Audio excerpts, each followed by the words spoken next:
Lewis and Peachtree City have issued a flash flood warning for southeastern Troup County in west central Georgia, western Harris County in west central Georgia, until 11:30 a.m. Eastern Daylight Time.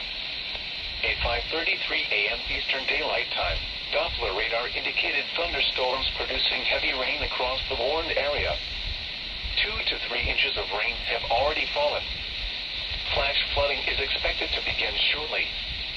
Some locations that will experience flooding include Hamilton, Pine Mountain, Goat Rock Lake, Mountain Hill, Mountville, Big Springs, Jones Crossroads, Bartlett's Ferry Dam, Boss Crossroads, Whitesville Pine Lake, and Lake Harding.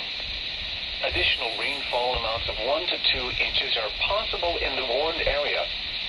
Turn around, don't drown when encountering flooded roads. Don't drown. Most flood deaths occur in vehicles. A flash flood warning means that flooding is imminent or occurring. If you are in a warned area, move to higher ground immediately. Residents living along streams and creeks should take immediate precautions to protect life and property.